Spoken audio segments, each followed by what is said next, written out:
à l'heure, je suis pas comme toi. C'est toi le chef. Ça, c'est... Il est pas là?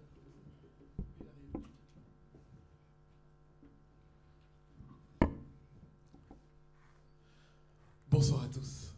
Très heureux de vous voir ce soir pour cette belle table ronde avec un panel exceptionnel.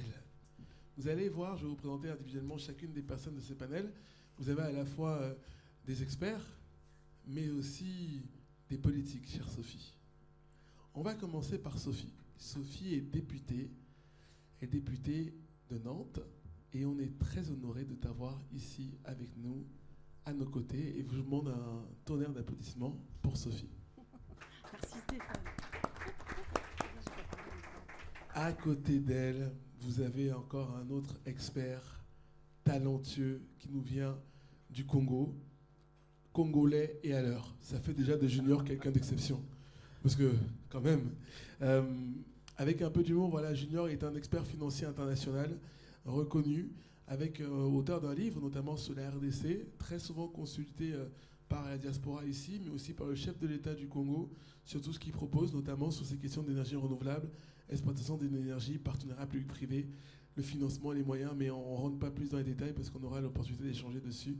Je vous demande d'applaudir Junior Mbouyi, s'il vous plaît. À côté, vous avez un autre expert. J'ai dit que cette table ronde, elle est exceptionnelle. Elle est faite vraiment avec des experts de talent et de qualité.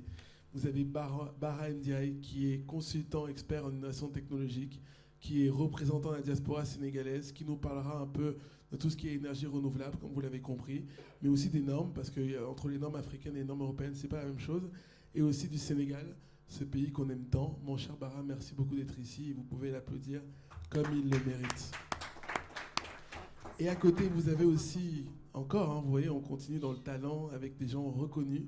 Vous avez Lamia qui est ici, qui a un passé d'entrepreneur. Tu as monté, ma chère Lamia, une start-up en 2015, qui a été reconnue d'ailleurs par quelqu'un qu'on a vu hier, le président Barack Obama, lors du Global Entrepreneurial Summit qui a eu lieu en 2016 à l'Université de Stanford. Tu es pour mentor Smita Satini, qui est la directrice d'innovation de la Maison Blanche lors d'un programme. Tu as ensuite gagné de nombreux prix internationaux en matière d'innovation. Tu vends ta start-up en 2020 et tu rejoins l'UM6P, pardon. Bon, j'ai un passé un peu, excusez-moi, hein, ça c'est ma vie d'avant qui me rattrape. Voilà, pardon, tu rejoins l'UM6P France pour diriger le pôle Innovation Entrepreneuriat. Chère Lamia, bienvenue ici, vous pouvez l'applaudir comme elle le mérite. Alors, je vais commencer par Sophie. Sophie, toi qui es députée et aussi une amoureuse du continent, je rappelle pour ceux qui ne savent pas que nous étions l'année dernière avec le président de la République Macron à Libreville pour parler justement de développement durable, d'énergie, à l'occasion de ce sommet de reforestation. Quelle est ta vision aujourd'hui sur tout ce qui est énergie renouvelable sur le continent africain ? Alors merci d'abord Stéphane pour cette invitation. Ça fait un petit moment que je navigue dans les différents pays qui constituent le continent africain, parce que j'ai été chef d'entreprise aussi dans une autre vie, que j'ai été équipementier dans la santé, qui n'a rien à voir avec les énergies renouvelables, mais quand même. Ce que j'ai pu et ce que je peux entendre sur les échanges que je peux avoir aujourd'hui avec des scientifiques, avec des chercheurs, avec des chefs d'État, avec des parlementaires, parce que nous avons aussi des relations avec des parlementaires des pays africains, c'est qu'il n'y a pas de solution unique et surtout pas de globalisation dans les solutions. Et qu'il faut qu'on regarde notre approche différenciante par rapport à des pays, des zones, des sous-zones, parce qu'en fait, il y a une organisation qui n'est pas du tout celle qu'on pourrait imaginer que dans une relation bilatérale de pays à pays.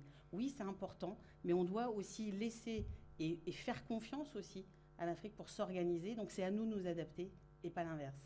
Et ça fait partie des sujets que voilà, j'ai évoqués aussi lorsque j'ai présidé la Caisse des dépôts et consignations, puisqu'en fait, on était sur les financements de temps long. Et c'est comment est-ce qu'on a cette approche qui n'est pas une approche uniformisatrice dans nos solutions. Merci beaucoup Sophie. J'aimerais poser une question ensuite à Junior. Junior, pour toi, quand tu vois les sources d'énergie renouvelable, on parle évidemment du solaire, de l'hydraulique, du continent africain, tout le monde a de conscience de dire qu'aujourd'hui, l'énergie est vraiment ce qui va permettre d'œuvrer au développement africain. Moi, j'ai une question pour toi. Comment est-ce qu'on peut faire pour transformer ces mots en des actes concrets ? à travers des moyens financiers, à travers des actes. Comment est-ce que tu vois la chose? Et j'ai une deuxième question, c'est l'exploitation des énergies. Comment est-ce que tu as cette vision, toi qui es un spécialiste de la question? Alors, ce qu'il faut, merci Stéphane de m'avoir invité sur ce panel ce soir. Ce qu'il faut voir en fait aujourd'hui, la problématique qu'on a en Afrique de manière globale, c'est que les énergies sont mal exploitées. C'est-à-dire que l'Afrique regorge de toutes les ressources énergétiques nécessaires à la transition écologique, mais il y a un frein à tout ça, et ce frein en fait est lié notamment aux sources de financement. Ce qu'il faut savoir, c'est que lorsqu'il y a eu les accords de Copenhague en 2009, les États développés ou industrialisés, comme on peut dire, se sont engagés à apporter une aide en fait, pour que les pays africains puissent se développer au regard de la transition écologique. Et quand on voit le bilan, un peu plus de 10 ans plus tard, ce n'est pas le cas. Donc, si je peux vous donner quelques chiffres aujourd'hui, l'Afrique, c'est un tiers des financements mondiaux en termes de financement climat.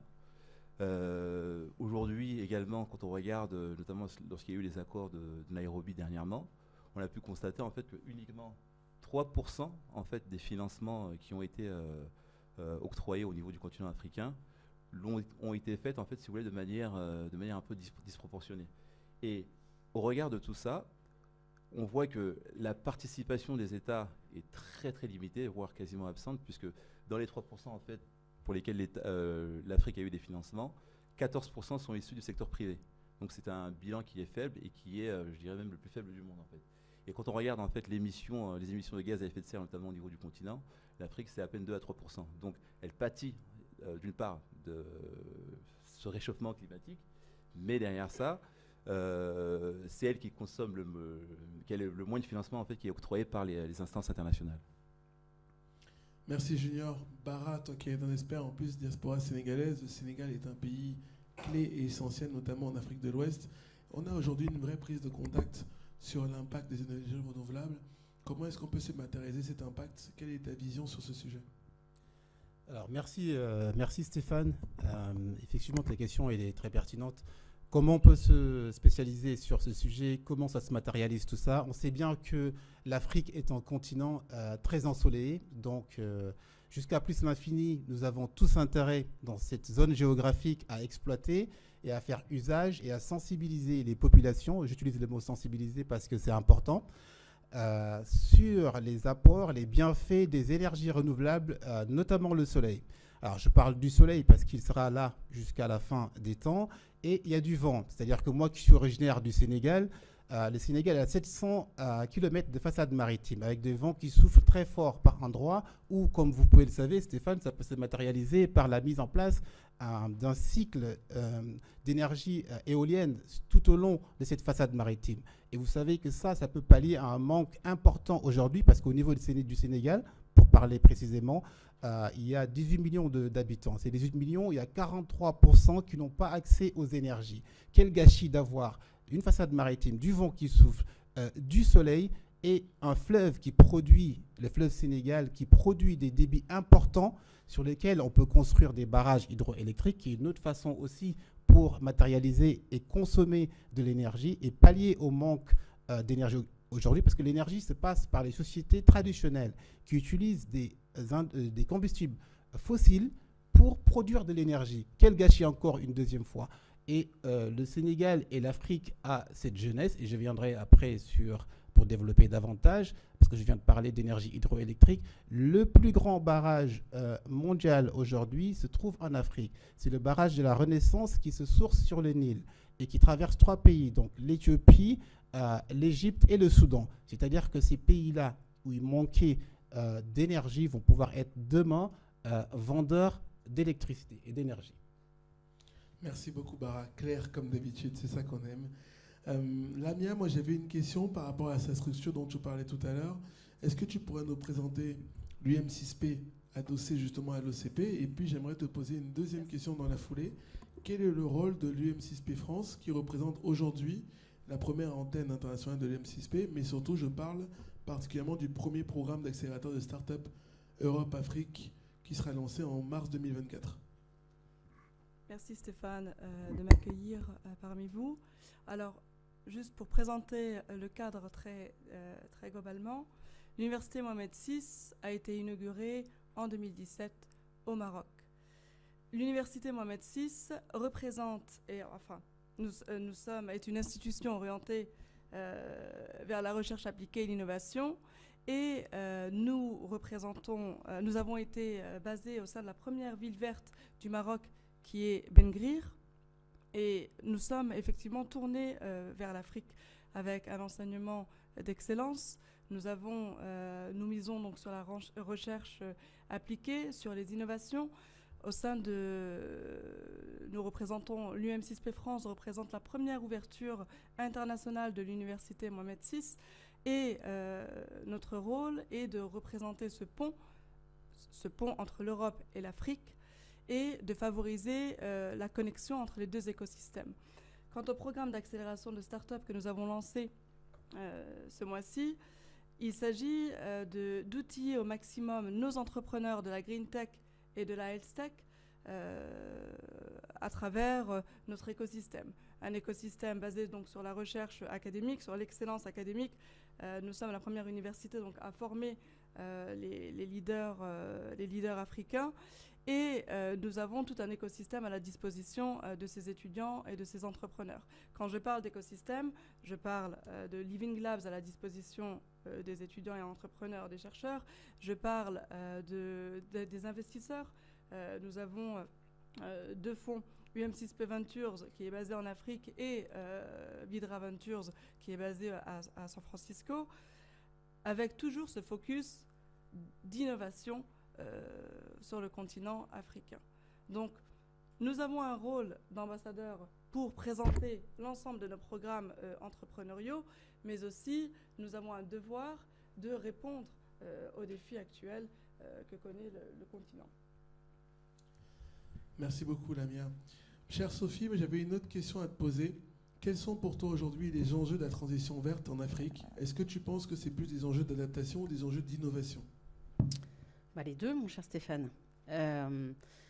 Pourquoi? Alors, je vais parler d'adaptation, en fait, et je pense que c'est là où il y a toutes les différenciations qu'il faut qu'on fasse par pays, par zone. Aujourd'hui, on peut pas faire un reset de tout ce qui existe. On a des pays qui aujourd'hui ont des ressources énergétiques qui leur rapportent financièrement une manne non négligeable. Si on devait s'en séparer, c'est-à-dire décarboner, défossiliser les énergies, ça a un coût.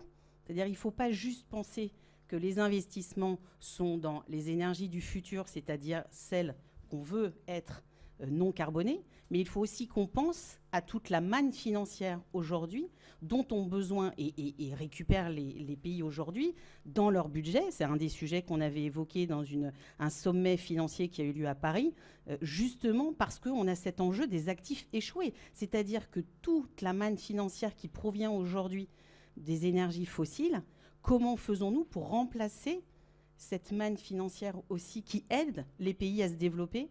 Et comment est-ce qu'on investit sur le moyen, long terme, et même le court terme d'ailleurs, dans certaines économies, dans certains pays?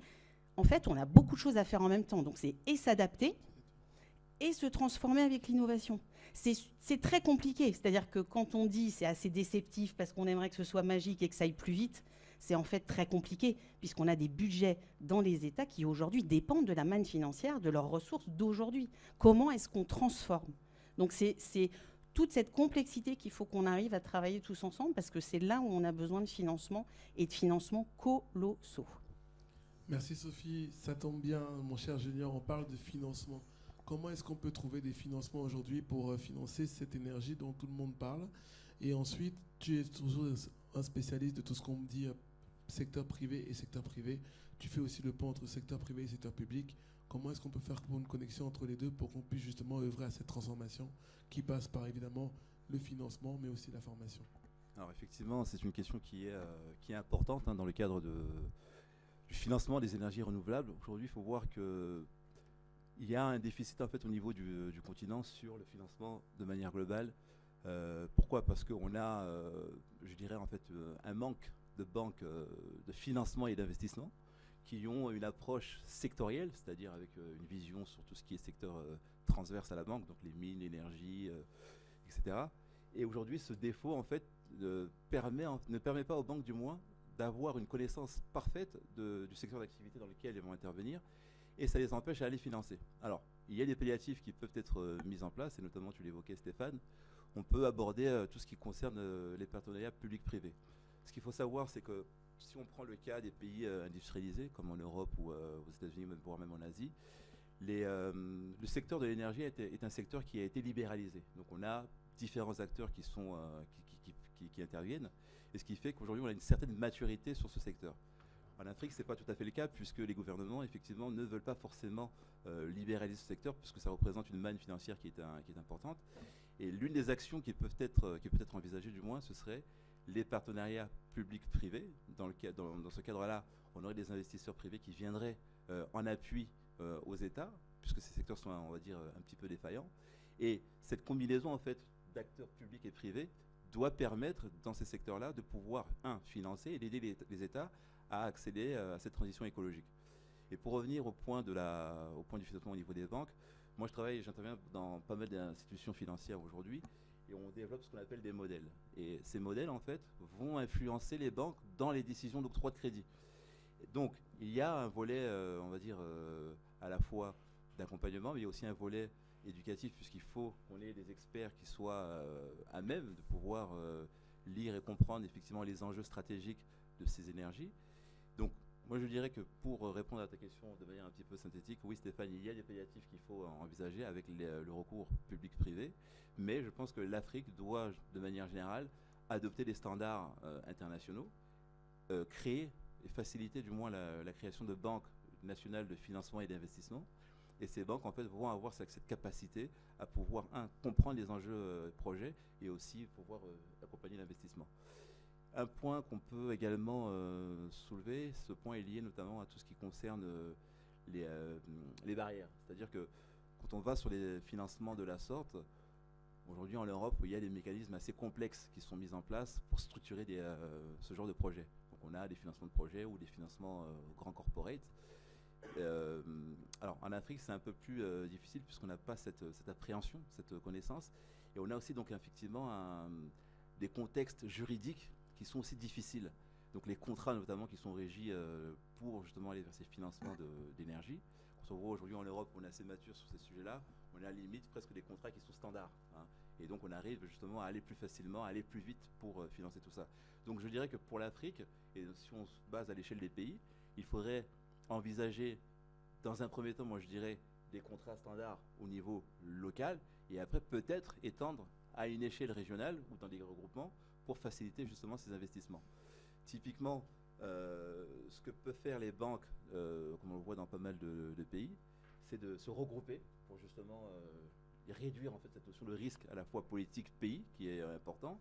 Et le paradoxe de tout ça, c'est que l'Afrique a tous les ingrédients pour, mais on voit que les banques en fait européennes, voire françaises, pour ne citer que certaines d'entre elles, ont quitté le continent.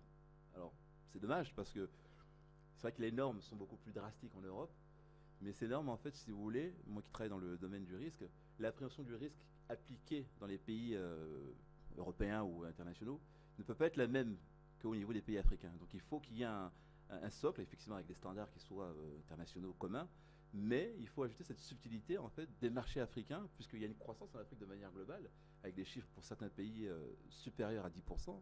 Et c'est dommage qu'effectivement les banques européennes s'en vont. Donc l'idée, ce serait aussi que pour les banques africaines, se regroupent dans ce qu'on appelle des syndications bancaires avec une appréciation du risque pour justement limiter cette notion de risque et aussi développer leur propre modèle et aller sur les financements.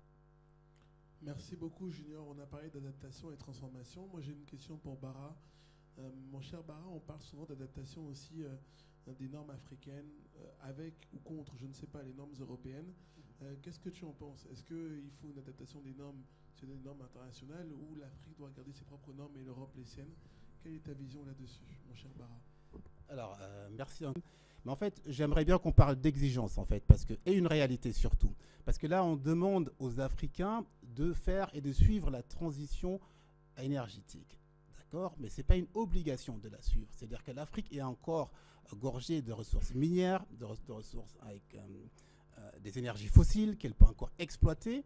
et à sa convenance pour accroître en tout cas ses revenus et se développer davantage. Ce que l'Europe n'a plus parce que l'Europe a épuisé depuis le charbon ses ressources, on va dire.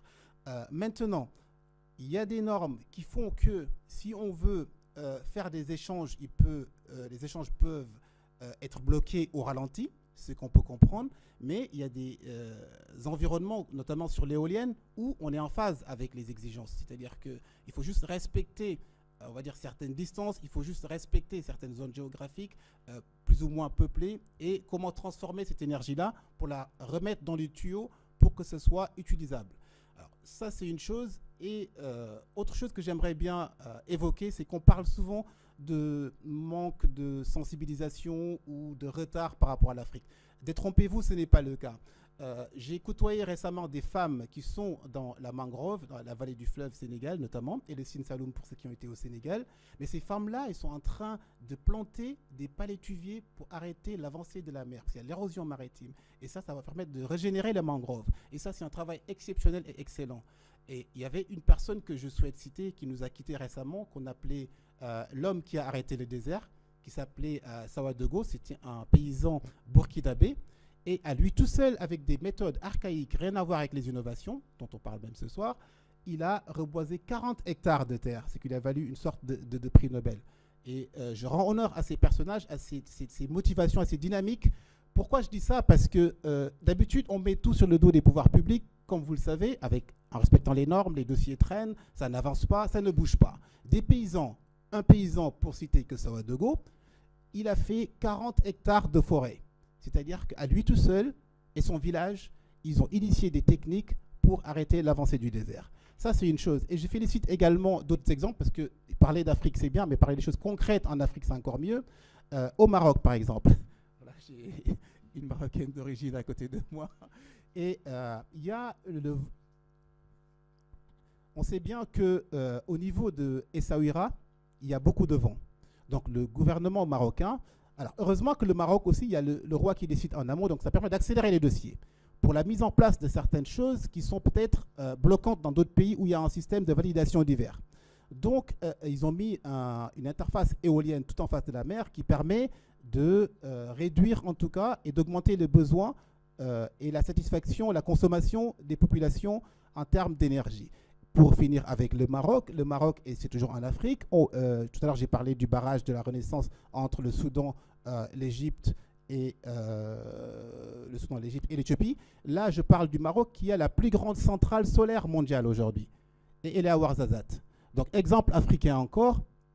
Et je reviens directement au Sénégal pour parler de financement, parce qu'il y a un grand projet qui s'appelle Sénol au Sénégal, qui va permettre à 4 500 000 Sénégalais d'accéder aux énergies. Et ce projet a été financé par la BOAD, Banque Ouest-Africaine de Développement.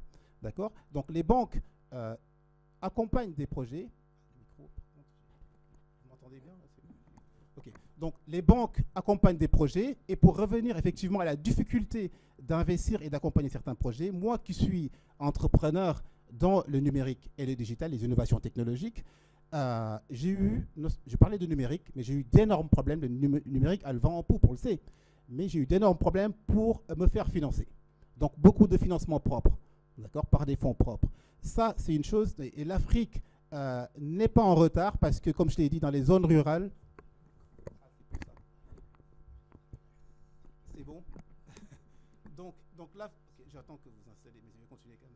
Donc, l'Afrique est conscient des enjeux du réchauffement climatique. L'exemple en est celui des femmes que j'ai citées tout à l'heure, qui ont en tout cas replanté dans la mangrove des palétuviers pour arrêter l'érosion maritime. Et l'Afrique a encore une fois la chance qui est la diaspora, cette fois-ci Stéphane, parce qu'on représente. Et la diaspora, dans la diaspora, il y a des ingénieurs, il y a des personnes qualifiées, il y a des personnes aptes et capables de retourner travailler sur le terrain, et des spécialistes dans ces domaines-là, des énergies renouvelables, pour intégrer certaines sociétés et être une valeur ajoutée et accompagner ces sociétés-là. Merci beaucoup, Bara. Claire. Cher Lamia, moi j'avais une question justement par rapport à l'OCP. Est-ce que l'OCP aujourd'hui a un programme d'investissement vert? Quelle est aussi cette vision de l'OCP aujourd'hui sur l'innovation et sur les infrastructures? Alors, merci pour cette question. l'OCP, donc, qui finance l'université Mohamed VI, a une approche unique pour une croissance durable. Effectivement, l'objectif, c'est de relever le défi d'une demande mondiale croissante et faire de la durabilité la priorité. Donc, l'OCP a lancé un nouveau programme d'investissement de 12 milliards de dollars pour la période 2023-2027, afin d'accroître la capacité d'extraction minière et de production d'engrais du groupe OCP. Donc, nous nous sommes engagés également à atteindre la neutralité carbone d'ici 2040. Et cette nouvelle stratégie de croissance s'inscrit tout simplement dans la stratégie de transition énergétique du Maroc et dans la vision de Sa Majesté le roi Mohamed VI pour le développement des énergies renouvelables et des nouvelles innovations dans ce domaine. Donc, l'énergie propre est au cœur du nouveau programme d'investissement vert du groupe, et le groupe OCP a pour objectif de faire fonctionner l'intégralité de ces installations industrielles à partir d'énergie verte d'ici 2027. La production électrique devant uniquement provenir de l'énergie éolienne, solaire, hydroélectrique et de cogénération.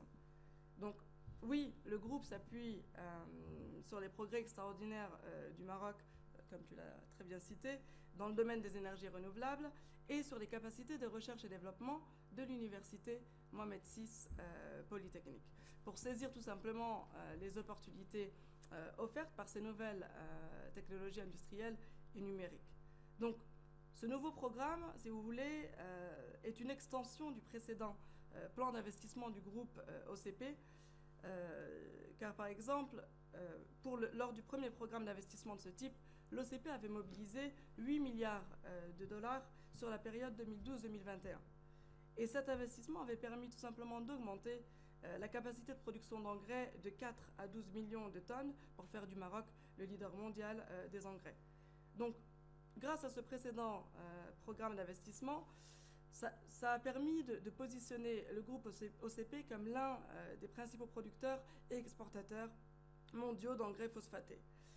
Donc, le chiffre d'affaires du groupe est passé de 2,5 milliards de dollars en 2005 à 9,4 milliards de dollars en 2021.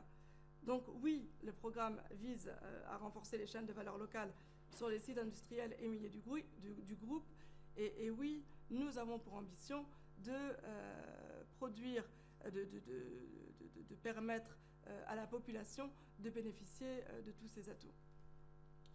Merci beaucoup, ma chère Lamia. J'avais une question maintenant pour Sophie, toujours dans ce qu'on disait sur cette question de la thématique, évidemment. Quelles sont les formes de coopération qu'on pourrait imaginer demain ?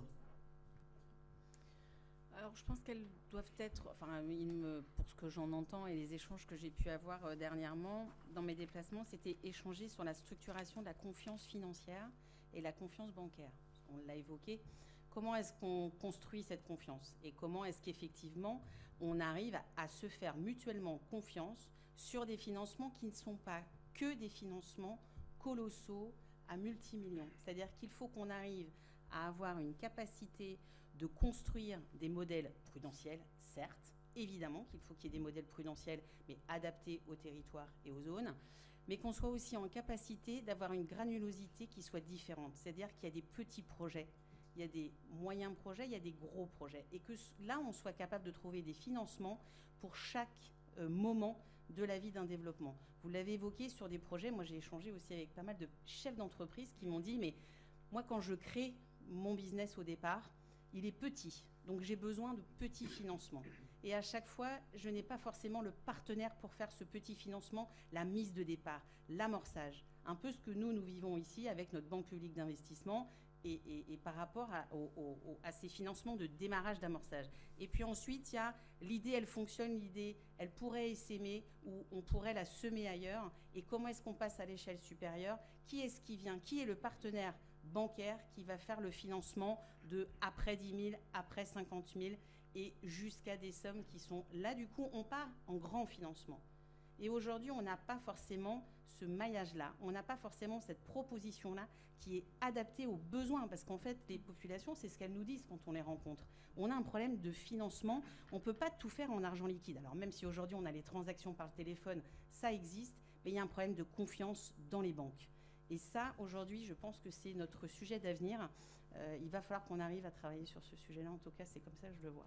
Merci. Merci beaucoup, Sophie. Junior, je rebondis. Sophie vient de dire qu'il y a un problème de confiance dans les banques. Toi, tu es un financier, justement. Comment est-ce que tu vois cet aspect-là? Et puis, je t'ai présenté en tant qu'expert financier, évidemment, mais tu as aussi une autre casquette, mon cher Junior, en tant qu'acteur de la diaspora, notamment sur le Congo. J'ai une question un peu plus personnelle, parce que quand on voit les 3 bassins du Congo, aujourd'hui, c'est la plus grande zone, notamment de forêt, après l'Amazonie. Est-ce que tu vois, par rapport aux énergies renouvelables, qu'il y en a suffisamment sur le Congo? Premier point de la question. Et deuxième point, comment on pourrait faire mieux? Alors, pour répondre à ta première question, au niveau des énergies renouvelables, il y en a, mais ce n'est pas suffisant. Donc, quand on prend notamment le bassin du Congo, on sait que c'est le deuxième poumon vert derrière l'Amazonie. Donc, il y a une capacité carbone qui est importante.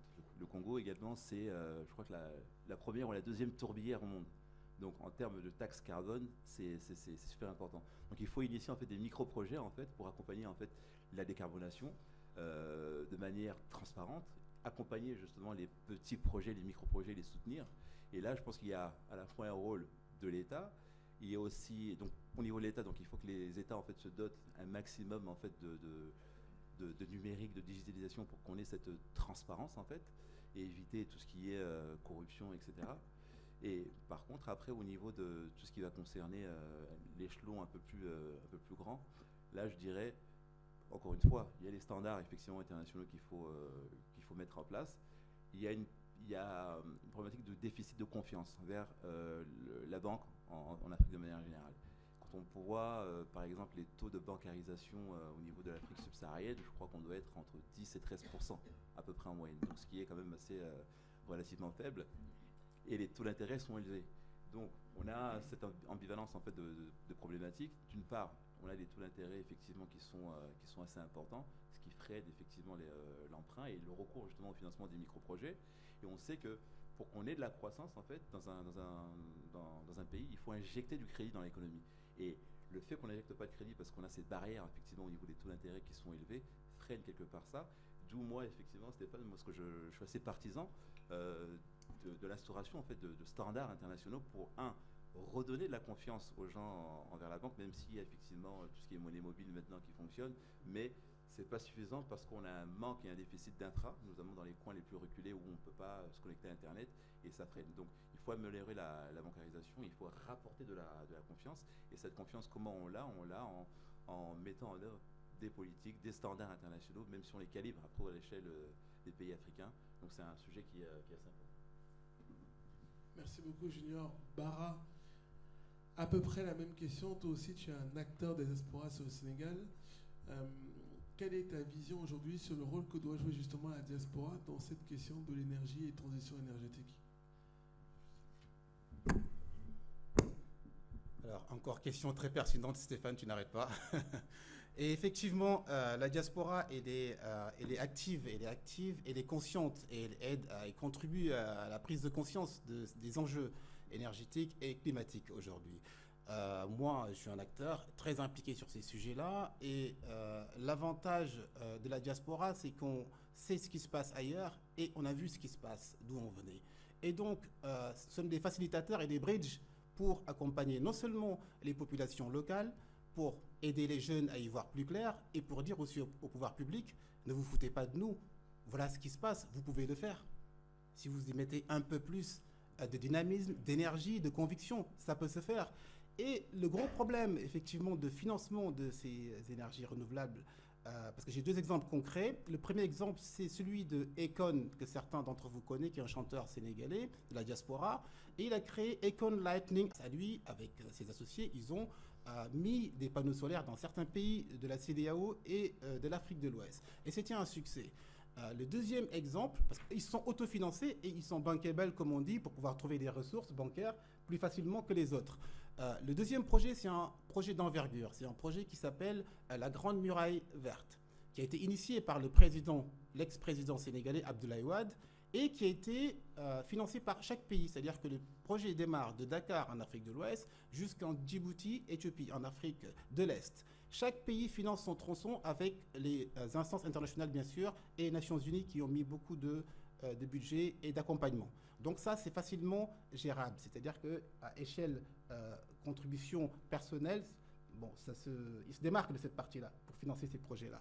Et donc ce projet permet de réduire non seulement d'asphyxier, on va dire, tout ce qui est carbone, et de permettre à l'Afrique d'avoir un second poumon en dehors ou en plus du bassin du Congo et de la forêt du Congo, qui est le deuxième poumon, comme Junior l'a bien dit.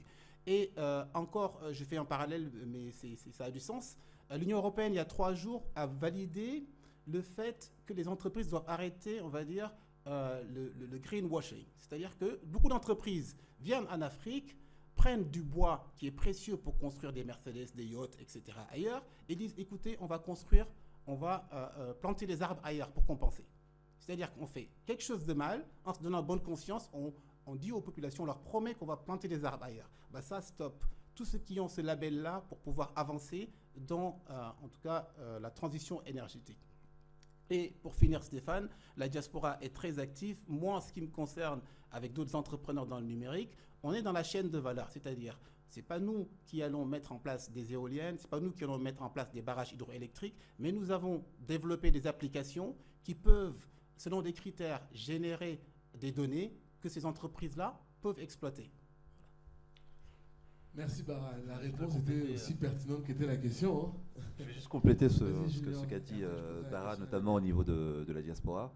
Il faut savoir qu'annuellement, il y a des flux assez conséquents de la diaspora qui proviennent, de la diaspora vers les pays d'origine. Et je crois que sur 2023, ils sont évalués à peu près à 100 milliards de dollars. Ce qui n'est pas rien, 100 milliards de dollars. Donc, dans les alternatives ou dans les palliatifs qui peuvent être imaginés, c'est mettre en place ou créer ou favoriser la mise en place de fonds d'investissement de la diaspora qui permettrait de financer des micro-projets de ce type sans forcément avoir le concours difficile aujourd'hui, comme on le sait, des établissements bancaires.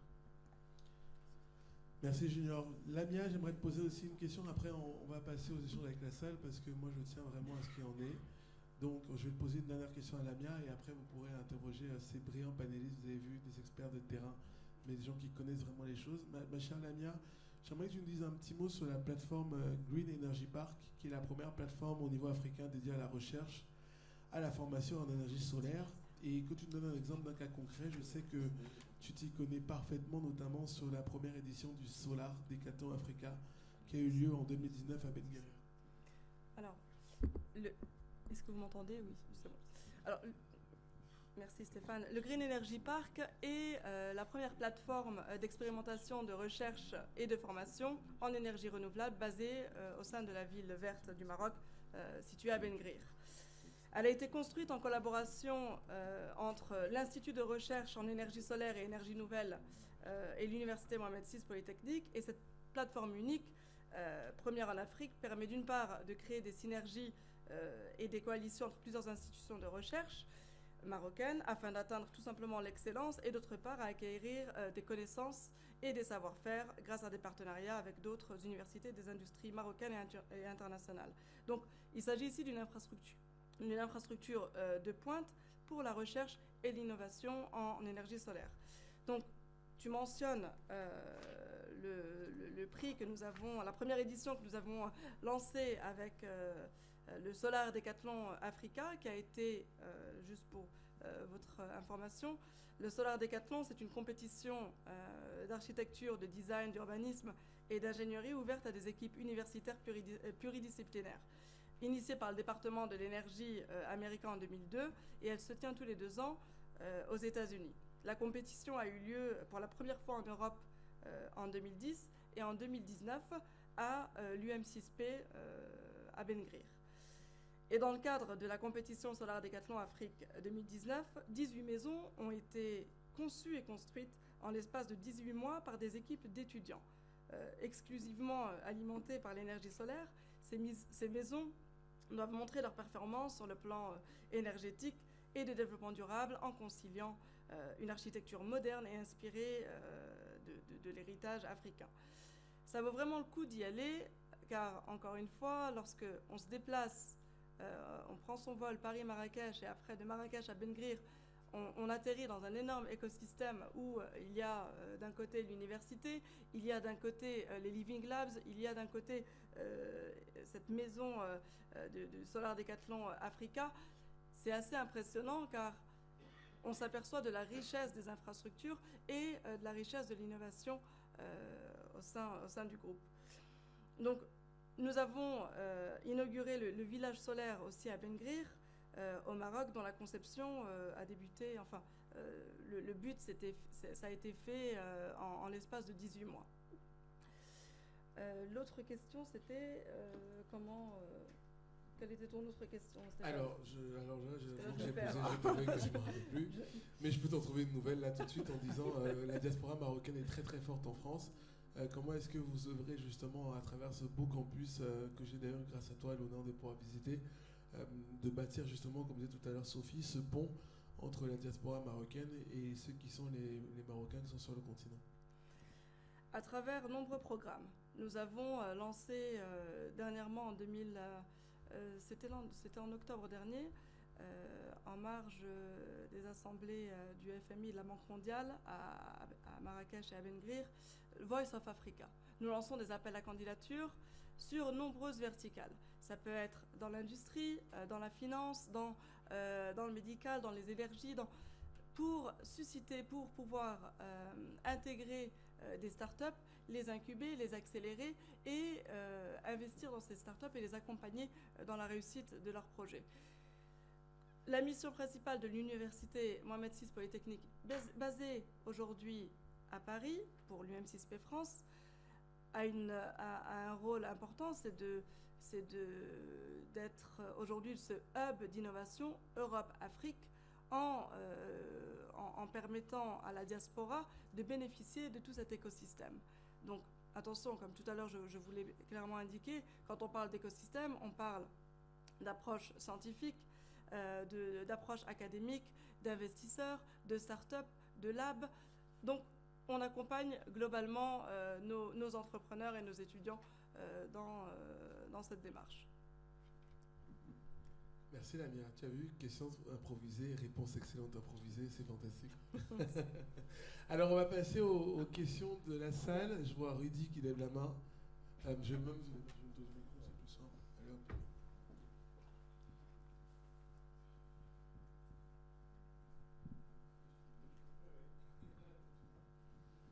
Bonjour à tous, en tout cas.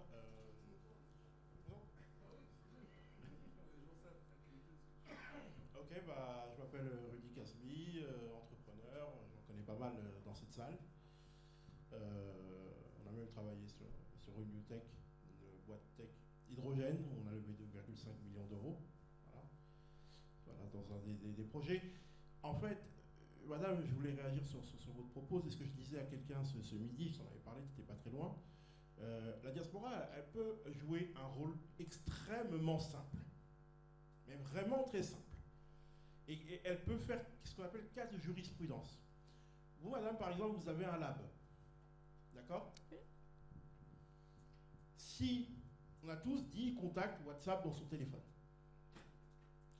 100 € par mois par personne. Les 100 € dont vous en avez strictement rien à foutre. Vos paquets de clopes, votre Netflix, ça fait 15 fois que vous regardez le même film. Donc, vous avez le droit de faire Netflix, mais 100 € par mois, ça se trouve. 10 personnes. Juste 10 personnes, pas 200, parce que je ne suis pas assez ambitieux pour ça. 100 par mois, ça fait 1 200 €. Il faut savoir en plus qu'il y a beaucoup de conventions qui fait qu'il y a toujours un coût de défisque pas loin. 1 200 €. 10 personnes arrivent, viennent vous voir. Ils disent, écoutez, nous, on ne connaît rien au solaire, on est juste fans du Maroc, on ne prend rien à rien, on a fait un acte de développement pour le pays et espérer gagner en retour. S'il y a ne serait-ce que des startups dans votre board, madame,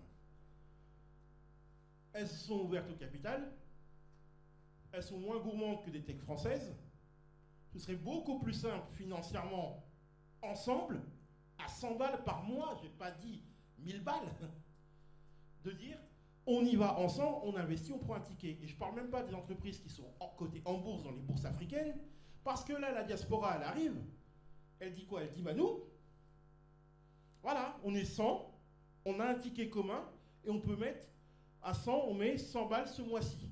À 100. Mais je peux vous assurer que tous les Aura Bank, Atijar ou Alpha Bank, mais vous avez le PDG. Parce que là, on crée un cadre de jurisprudence. Si la diaspora, elle fait cet acte-là, juste à 10, on démarre avec un contact WhatsApp. Toi. Et on dit, tiens, c'est marrant, ça perd pas forcément plus d'argent qu'en Europe, dis donc. Alors, monsieur, c'est ça qui marche. En parlant, merci pour votre Et observation. après, on créera des lois pour faire en sorte que financièrement, il y ait de la défisque, on créera le cadre. Mais il n'y a pas de cadre. Et ben on va le créer. 10, 100, 100, 100, 100, et vous allez voir la manne, vous allez voir. Et nous, on va arriver au pays, on va dire, voyez, ces emplois, on les a créés grâce à ça, tac, tac, tac, tac. Et là, on va créer un cadre juridique favorable. Vous avez vu la passion de... Merci, oui, la passion de l'entrepreneur. Sur le terrain. Charles Amia. Je félicite cette passion et c'est important de la voir. Là, on sent que vous parliez avec vos tripes. Oui, on le sent bien. Quand on parle de diaspora, on parle avant tout d'environnement, d'écosystème. Là, vous avez plutôt abordé la partie financière. Mais cette partie financière, au final, c'est pas une question de diaspora. C'est pas une question de Europe, Afrique, enfin Asie, etc. C'est une question de, lorsqu'on est entrepreneur, qui va pouvoir m'accompagner à la réussite de mon projet? Qui va pouvoir m'accompagner en matière de mentoring, en matière de recherche académique, scientifique? Est-ce que je vais pouvoir bénéficier d'un board d'advisors pour me challenger chaque jour en tant qu'entrepreneur? Et comment vais-je pouvoir implémenter de nouvelles solutions innovantes et tech à mon produit pour pouvoir le proposer au marché et le dupliquer rapidement, le scaler auprès de différents marchés? Donc, ça regroupe tout un écosystème.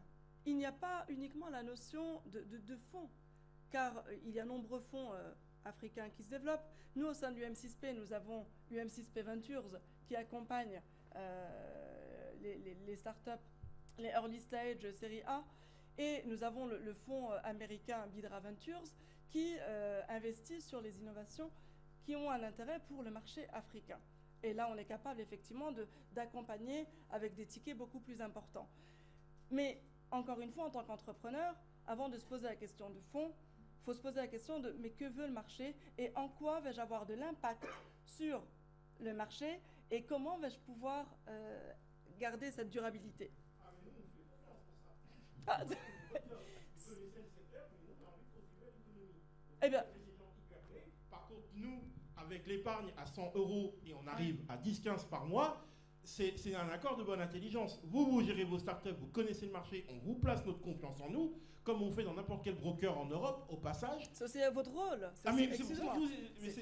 C'est pour ça, moi j'investis personnellement à titre personnel en bourse, donc je n'ai pas ce sujet-là, la BRVM, même au Maroc, il y a une très belle Casa Finance City, j'ai prévu d'y aller. Mais je vous assure que si on fait ça, on vient vous voir avec des projets, vous avez toute la compétence, vous avez sourcé, vous passez H24 votre temps à coacher des startups, à faire des marchés. Nos équipes, on ne va pas faire votre travail à votre place. Et j'ai pas envie d'avoir un fonds américain. Je leur souhaite bonne chance aux Américains. Bienvenue, you're welcome, même chinois et indiens, ce que vous voulez. Mais nous, on est capable de faire ce truc-là et de dire, laissez-nous 1% et je vous promets qu'on mettra 100 balles par personne, même par mois, on peut le faire. Avant de parler de financement, mobilisons-nous. Ça, c'est important. Défendons nos idées et ayons également cette responsabilité d'aider les personnes qui nous sollicitent. Qu'on soit dans un incubateur ou dans un accélérateur, c'est important de garder ce mindset de give back. Ça, c'est la force de tout entrepreneur qui souhaite se respecter. Et j'encourage en tout cas les porteurs de projets, les entrepreneurs à networker au maximum pour avoir de nouvelles pistes d'idées. Et je pense que mes collègues pourraient peut-être compléter. On va faire des questions, mais vous pouvez déjà applaudir Lamia. Elle était sur le grill là. Hein. Là, on était aux grandes gueules d'RMC, on a senti que c'était très vivant. C'est ça qu'on veut. Alors, est-ce qu'il y a d'autres questions? Après, Bara pourra répondre aussi. Ah, la jeunesse, c'est ça qu'on aime. Maintenant qu'on est passé de l'autre côté. Enfin, la jeunesse est une question d'état d'esprit. Bonjour, je vous remercie énormément pour vos différentes interventions. C'était très intéressant par rapport à l'Afrique. Moi, j'ai une question concernant aussi au niveau de la formation. Je sais que pour les banques, pour financer des startups ou des entreprises, il faut qu'on ait du savoir-faire. Il faut que sur le continent, en fait, on ait de la main-d'œuvre qui soit locale aussi.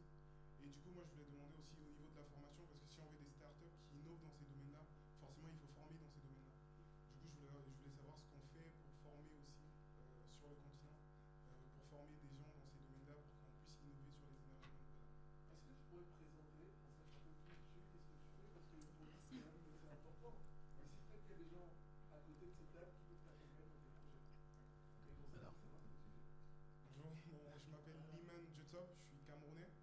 étudiant international. Je suis Bravo. je suis à l'EPF de Troyes. Je suis en design industriel durable. Et du coup, moi, je m'intéresse au génie industriel et le côté design et le côté durabilité aussi. Pour pouvoir développer aussi, pour apporter ce savoir-faire. Vous pouvez l'applaudir, s'il vous plaît, quand même. Quand même. Voilà. Alors, dis-moi, à qui tu voulais poser ta question? Lequel tu mets sur le grid, là? Parce que, bon, épargne ma soeur Lamia, parce qu'elle vient déjà... Elle a surmonté Rudy. Il y a beaucoup de gens qui ne surmontent pas Rudy dans la vie de tous les jours. Elle a surmonté ça, donc. Dans les trois que tu as là, tu as Bara, tu as Junior. Ah, il a dit Junior, l'expert en risque. Je savais que c'était pour moi cette question. Non, mais c'est un point qui est important, le point de l'éducation en Afrique. Et c'est même un point stratégique. Et moi, je pense qu'il faut profiter de cette transition écologique pour justement axer cette transition avec des entreprises qui vont venir investir en Afrique et créer ce qu'on appelle de l'économie inclusive, donc créer de l'emploi. Pourquoi? Parce que quand on va avoir de l'économie inclusive, c'est-à-dire qu'on va former effectivement localement des gens qui vont être habilités justement à comprendre et à appréhender les technologies. Et cette économie inclusive va générer des recettes pour les gouvernements et pour les États. Et ces recettes doivent être allouées après des postes stratégiques tels que l'éducation, la santé, les infras, et mettre en place des programmes, des partenariats spécifiques avec les écoles pour justement qu'on ait de la formation qualifiée. Satisfait? C'est ça qu'on aime. Une autre question, j'aimerais une dame quand même. Jeune homme, je t'ai vu. Mais je veux d'abord une dame, parce que j'ai déjà eu 2 hommes qui ont posé une question. D'ailleurs, après, on va dire qu'on ne fait pas l'égalité. Donc moi, je ne veux pas de problème. Une dame, on a des dames qui sont talentueuses ici, qui sont entrepreneuses. Vous avez un panel mémorable. Alors, est-ce qu'il y a une dame qui a une question? Ah, voilà, vous savez, quand on demande, on trouve toujours. Je vous ai noté aussi, madame, hein, je ne vous oublie pas. Il y a mon ami aussi derrière là-bas. Présentez-nous, hein, présentez-vous aussi. Bonjour, je suis Evelyne Kengoa, je suis centrafricaine. C'est la première fois que je participe à une conférence de ce genre en fait. Et ma question c'était par rapport à l'Afrique centrale, comparé à tout ce qui se passe vers l'Afrique de l'Ouest en fait. En Afrique centrale, ce projet, pour moi, c'est pas encore vraiment développé. Et comment nous, on pourrait faire pour essayer de l'adopter, si je peux dire ça comme ça, ou essayer d'informer la population ou ceux qui seraient intéressés à ce projet pour pouvoir les mettre en place. Voilà, peut-être votre question viendra. On va faire parler nos amis d'Afrique centrale parce que moi je ne suis pas panéliste là, je suis le passeur. Donc on va laisser Junior ou Bara ou Lamia parler de l'Afrique centrale. Qu'est-ce que vous en pensez les amis? Parce que c'est vrai quand même qu'il y a le bassin du Congo, Gabon, Cameroun, Congo, et paradoxalement ce sont les endroits où il y a le plus de soleil, il y a le plus de fleuves, il y a le plus de forêts, et c'est là où on trouve le plus de délestage. Effectivement. Non mais moi je dis la vérité, donc c'est vrai. Comment est-ce que vous qui avez réussi là sur le Congo, là sur le Sénégal, là avec brillance sur le Maroc, vous pouvez aussi permettre qu'on puisse inspirer les autres Afriques. D'ailleurs, ça nous permet de dire aussi à ceux qui nous écoutent que souvent les gens parlent de l'Afrique comme une entité. Et là, avec la question de madame et vos témoignages aussi de tout à l'heure, on se rend compte qu'il y a des Afriques et que la réalité de ce qui se passe au Congo n'est pas la même que celle sur le Sénégal, ni sur le Maroc. Alors comment est-ce que vous pouvez faire pour qu'on puisse faire du sud-sud, que vos espérances puissent permettre de guider les autres? Alors, moi je suis sénégalais d'origine, donc Afrique de l'Ouest, mais pas centrale, mais je suis africain avant tout. L'idée, elle est très simple, c'est-à-dire qu'on a parlé tout à l'heure des éoliennes en bordure de mer, sur les côtes, des barrages hydroélectriques là où il y avait des fleuves, mais l'Afrique centrale est un poumon en termes de forêt. Et la forêt, on sait bien ce que ça représente en termes de qualité de vie et en termes d'apport en termes d'oxygène. Ce qui se passe, c'est qu'il faut juste que nos gouvernants, parce que les pouvoirs publics ont leur rôle à jouer, ils ont un double rôle d'ailleurs. Ils ont le rôle de vendre les ressources du pays, les projets d'innovation, notamment ceux qui sont liés aux énergies renouvelables, et avec des exigences, en disant par exemple, comme le cadre du Sénégal. Au Sénégal, il y a une entreprise d'Agen en France qui s'appelle Fonroche, qui a implémenté au Sénégal l'ensemble des lampadaires, panneaux solaires. Et Fonroche a fait donc 80% de son chiffre d'affaires. Pour une entreprise française qui fait 80% de son chiffre d'affaires au Sénégal, c'est énorme. Et donc, l'État doit avoir aussi des leviers pour lui dire, écoutez, en termes de collaboration, ce qui rejoint la question de notre ami étudiant, pour lui dire, mettez des centres de formation dans ce genre. Faisons des transferts de compétences et de connaissances et de retours d'expérience. Installons sur place des usines d'assemblage de panneaux solaires. Et c'est comme ça que dans la formation, on parvient à produire, parce que transition énergétique, c'est bien, transition écologique, numérique, c'est bien, mais il faut à un moment donné que ça crée des emplois. Et les emplois doivent venir de l'investisseur, d'accord, et du pays d'accueil, qui lui a tout à gagner dans cette démarche. Donc voilà, si ça peut répondre en partie en tout cas à votre question. Et l'autre apport, c'est bien sûr la diaspora, qui est très important, qui a un rôle à jouer. D'ailleurs, j'en profite pour vous l'annoncer, certains le savent déjà, samedi, je vais lancer une plateforme qui rassemble la diaspora. Diaspora debout, en action, ça veut dire. Hein. Cette diaspora-là, dans ce groupe, il y aura des mentors qui vont mentorer les étudiants, qui vont les accompagner. Il y aura aussi, la diaspora est debout parce qu'elle est en action, parce qu'il y aura des actions d'identification des entrepreneurs divers de la diaspora qui pourront communiquer avec d'autres entrepreneurs qui ne se connaissaient même pas. C'est une plateforme qui va regrouper toute cette intelligence, cette synergie et cette diversité de secteurs d'activité. Est-ce qu'on peut applaudir Bara Ndiaye, s'il vous plaît, s'il vous plaît, s'il vous plaît. Il lance une plateforme samedi, le concret. Cher Stéphane, je suis en train de rougir, mais tu ne peux pas le voir de là où je suis. D'accord. Et du coup, cette diaspora productive et productrice, en fait, elle est dynamique, elle va regrouper l'ensemble des compétences d'ici et d'ailleurs pour qu'ils se parlent, qu'ils se connaissent, qu'ils échangent et qu'ils produisent. Et notamment, ça va rejoindre même le financement pour ceux qui sont dans le domaine des financements. Voilà. Je vais juste compléter ce que tu dis, Bara. On est effectivement sur cette problématique de transition énergétique, mais l'étudiant tout à l'heure a évoqué la problématique de formation. C'est un point qui est crucial aujourd'hui. Pourquoi? Parce qu'on dit transition écologique, mais il faut savoir que dans 25 ans à peine, l'Afrique passera à 2 milliards d'habitants. Donc ça, il faut l'anticiper. Il faut que les pouvoirs publics en place anticipent cette transition également démographique. Et comment on l'anticipe? C'est on favorise l'insertion en fait des IDE, donc les investissements directs étrangers. On favorise l'investissement aussi local pour qu'il y ait la création de valeur, la création de richesse et la création d'emplois, parce que dans 25 ans, plus de la moitié de la population africaine aura moins de 25 ans.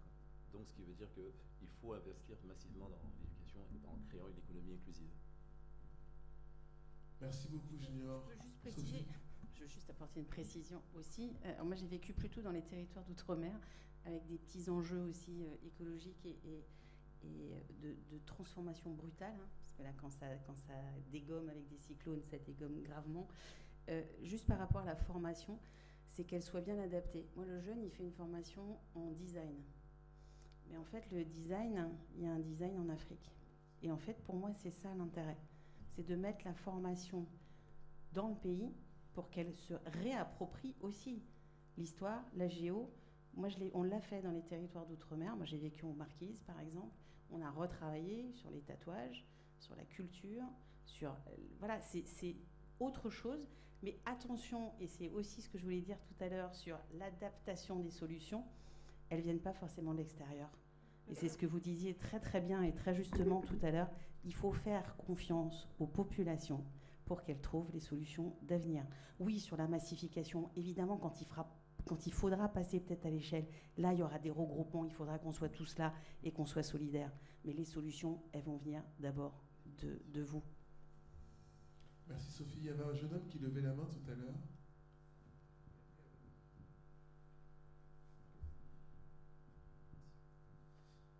Écologique, quand on sait que c'est l'enjeu majeur de ce siècle aujourd'hui encore. Beaucoup de pays en Afrique sont notamment touchés par le réchauffement climatique. Il me semble qu'il y en a 7 à peu près des 10 pays les plus touchés du monde qui sont en Afrique, notamment le Tchad. Ce qui rejoint aussi ce que vous avez dit sur la muraille verte notamment, qui permet aussi de contrer les effets du réchauffement climatique. Mais comment allier maintenant les objectifs de développement durable, à savoir le social, donc créer de l'emploi qualifié surtout, avec les enjeux aussi écologiques, à savoir notamment lors de la création de barrages, on a une anthropisation des milieux naturels qui potentiellement peut gêner aussi les systèmes écologiques qui sont en place. Donc comment allier cela aussi avec un développement économique qui est vital pour l'Afrique et pour les pays d'Afrique. question de madame, parce que c'est du même acabit. Bonjour, je m'appelle Sophie Huet, je travaille à la Caisse des dépôts également, à la Banque des territoires. En fait, je voudrais faire quelques remarques assez rapidement et mettre en écho la question précédente. Donc, en témoignage, en effet, la BPI est à la maille de l'entreprise, donc elle donne les moyens de croître. La Banque des territoires est à la maille des territoires et des projets, donc il y a des programmes d'action, par exemple l'action Cœur de Ville pour les villes en délabrement, friche industrielle pour trouver des solutions, tous les financements d'actifs, que ce soit digitaux, numériques, immobiliers. Moi je suis dans la mobilité, j'étais avant dans la production énergétique. Donc comme vous l'avez dit Sophie, il y a finance et finance, et il y a besoin d'avoir des instruments, des structurations adaptées à chaque besoin. Donc quand hier Barack Obama disait on se targue de besoins de milliards, mais en fait l'argent est là. Ce qu'il faut, c'est mettre les projets dans une maturation, dans un écosystème quel qu'il soit, et pas seulement les projets de private equity, pour qu'ils soient investissables. Et là, le digital va nous aider. Et donc, ce que je voulais faire, c'est rejoindre la question de... Il faut parler de capitaux au pluriel, y compris le capital naturel, parce qu'avec ce qu'on peut prendre sur les taxes carbone et la tokenisation, il y a certainement matière à faire des cercles vertueux. Il faut parler de mutualisation.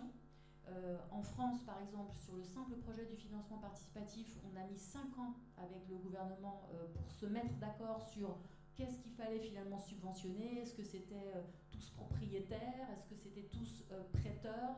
Enfin, ça a été assez épique. Donc on peut accélérer aussi et donner des retours d'expérience sur ce qui s'est mal passé. Et pour finir, parce que je ne veux pas que ce soit un propos, mais pour vous dire que moi aussi je réfléchis à tout ça, et j'ai rencontré il n'y a pas longtemps Junior en lisant son livre, ça m'a fait réfléchir par rapport à mon travail au quotidien. C'est que j'ai écouté ce week-end une conférence de Enda, Sénégal, sur la transition juste. Donc j'ai enregistré 4 heures de conférence et je suis en train d'analyser les propos. Et en fait, en parlant de transition juste, c'est quoi? C'est la compréhension des populations, donc la sensibilisation. C'est l'épargne. Et derrière, ça peut être aussi les fonds de retraite qui vont être générés là-dessus. C'est les territoires, qu'est-ce qui revient aux communes? C'est la production pour le content local. Donc autour de tout ça, je pense que dans cette salle, on a tous les moyens pour trouver des circulations vertueuses avec le digital, avec la gestion des risques, avec les projets. Et moi, je crois plus à un système de métastructure qui mettent les énergies en mouvement plutôt qu'à la création de banques une à une, comme on sait que ça a été difficile il y a 100 ans en Europe. C'est un petit peu lourd, mais voilà. On est là pour ça. Alors, mes chers panélistes, j'aimerais que vous répondiez de quoi à ces deux questions-là et que chacun et chacune d'entre vous fasse un mot de conclusion. Parce que la journée était longue, il y a encore demain pour le sommet. Donc, vous avez les uns et les autres d'abord une réponse sur ces deux questions qui sont complémentaires. Et vous avez les uns et les autres un mot de conclusion sur votre ambition de demain, sur l'innovation, sur le financement en Afrique, mais aussi sur la relation entre la France et l'Afrique et le lien avec la diaspora. On commence par Lamia, si ça te convient. Alors, j'ai une observation à apporter à ces questions, enfin un début de réponse. Quand on parle de formation et d'investissement, il est important d'intégrer cette notion donc de mindset et de curiosité de l'étudiant comme de l'entrepreneur. Quand je parle de curiosité, c'est à vous, en tant qu'étudiant, en tant qu'entrepreneur, de vous intéresser sur les formations internationales à votre disposition. Au sein de l'université Mohamed VI Polytechnique, nous avons nombreux partenariats internationaux. En matière entrepreneuriale, je vais citer le MIT qui nous accompagne sur un de nos programmes qui s'appelle le Founders Programme, qui consiste à accompagner sur 6 mois, 1 an, un étudiant porteur de projet sur une thématique précise. Et quand on accompagne, c'est la mise à disposition de cet écosystème scientifique, expérimental et board d'advisors. Mais également, ce qu'on attend de cet étudiant et de cet entrepreneur, c'est qu'il soit vif d'esprit et qu'il souhaite se challenger et accepter les critiques et pour toujours être dans cette quête d'amélioration. Amélioration pour soi, mais également amélioration du produit qu'il proposera sur le marché. En termes de vous avez mentionné, donc effectivement, la formation, l'investissement qui est mis en place, ne jamais solliciter l'argent des autres si nous ne sommes pas prêts. Et c'est une vraie problématique, parce qu'après, si vous récupérez de l'argent de n'importe quel investisseur, et vous me direz si j'ai tort, vous aurez une pression supplémentaire vous devrez le rendre, que vous soyez dans n'importe quel secteur d'activité. Et là, c'est à vous, encore une fois, de décider qui intégrer dans son board et avec qui avancer. Je vais essayer de la faire très courte. Merci beaucoup Lamia, vous pouvez l'applaudir comme elle le mérite. Talent, efficacité, compétence, fierté. Bara. Alors, je vais essayer de faire aussi court que Lamia. Hier, on a tous écouté le président Obama qui nous a fait part en fait des lourdeurs administratives, lui en tant que président, et sa prise de conscience par rapport aux enjeux climatiques. Il a rencontré des difficultés. Du coup, c'est pour ça que cette partie-là, elle est vraiment bloquante. Je vous ai parlé en début de mon intervention des choses factuelles et réelles. Des femmes du village de Joal Fadiout qui ont planté dans la mangrove du Sine Saloum au Sénégal des palétuviers pour arrêter l'avancée de la mer, pour que les huîtres puissent s'y accrocher, parce que c'est leur gagne-pain, et pour qu'ils puissent vendre ça en factuel, mettre de l'argent dans leur coopérative et s'autofinancer pour d'autres projets. Et donc ça, je trouve que c'est excellent. Et pour finir, moi je rends hommage à l'agriculteur burkinabé Yacouba Sawadogo, qui à lui tout seul, avec des méthodes ancestrales, a permis de créer 40 hectares de forêt avant de décéder, sans financement des grandes institutions. Donc bravo à lui, et j'espère que ça va servir d'exemple. Les pouvoirs publics n'ont qu'à prendre leurs responsabilités pour pousser les banques d'investissement à prendre une partie de leur budget pour ces sujets relatifs à l'écologie, à la transition énergétique, et je pense que ça peut aboutir à quelque chose. Merci beaucoup Bara, bravo déjà pour ce que tu fais avec ta plateforme. Toutes nos énergies t'accompagnent pour samedi, qualité et compétences. À côté de toi, Junior, un petit mot là-dessus, s'il te plaît. Oui, aussi. un Merci. petit mot de la fin, et je rejoins un petit peu ce qu'ont dit mes collègues. La transition écologique, énergétique, telle qu'on peut l'appeler, je pense que tout le monde a sa part de responsabilité à jouer. Aussi bien les pouvoirs publics, les banques, les États et, je dirais, la diaspora. Donc, on voit qu'il y a une difficulté aujourd'hui à financer les micro-projets. Donc, je pense que le fait de se regrouper, de se fédérer en diaspora, aujourd'hui, la diaspora se sent de plus en plus investie, mobilisée, on le voit notamment avec ce que tu fais. Moi, je le vois au niveau de la diaspora congolaise. Et donc, par des initiatives en fait fédératives, je pense que c'est un levier. C'est aussi un poids et c'est aussi un moyen de se faire entendre auprès des gouvernements locaux. Et ça va pouvoir, en fait, si vous voulez, accompagner ce changement écologique. Merci beaucoup, mon cher Junior. Vous pouvez l'applaudir aussi. Qualité et compétence, c'est un peu le rôle de ce panel. Ma très chère Sophie, en tant que députée, il te reste à toi non seulement de répondre à cette question, mais de dire aussi un mot de conclusion sur cette belle table ronde. Alors, moi je pense qu'il faut effectivement d'abord la confiance. Pour moi, c'est le maître mot. C'est-à-dire qu'on se fasse confiance, que chacun prenne sa charge. Voilà. C'est-à-dire il faut que chacun fasse l'effort auquel il a l'obligation de faire face. C'est-à-dire c'est pas l'autre, c'est nous tous ensemble, et on doit trouver cette manière de travailler ensemble, quoi qu'il arrive. Et je le dirais dans cette période aussi assez mouvante partout au niveau géopolitique mondial, on n'est quand même pas dans un moment très stable et très agréable. Et je pense que c'est aussi à nous collectivement de créer les conditions pour que, quoi qu'il arrive dans n'importe quel pays, on arrive à créer une confiance financière, bancaire, qui permette que les projets se fassent et ne soient pas en instabilité de se dire « et si demain, il arrivait quelque chose ?» alors ce serait un effondrement. Si on veut créer la transition, c'est sur du temps long, et ça se crée dans la confiance. Et je dirais que c'est ça qu'il faut qu'on arrive à créer, le méta, je ne sais pas comment on l'appelle, mais peut-être cet avenir, en fait, il se construit avec une confiance qui dépasse les échéances électorales et politiques.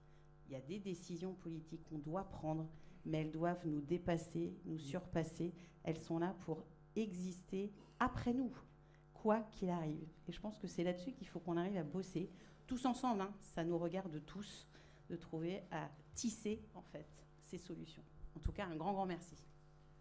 Merci beaucoup Sophie, merci à ces panélistes, vous pouvez les applaudir. Lamia, Bara, Junior, Sophie, applaudissez tel qu'ils le méritent. Et c'est à moi de vous dire aussi merci beaucoup d'être venus pour cette première journée, hein, parce que c'est que la première journée. Venez tous demain pour la deuxième journée du Power Art Summit. Et moi je remercie Power Art Summit de m'avoir fait confiance pour être ici avec nous à vos côtés aujourd'hui. Merci à vous. Merci Stéphane. Comme je ne suis pas d'Africain, tu sais.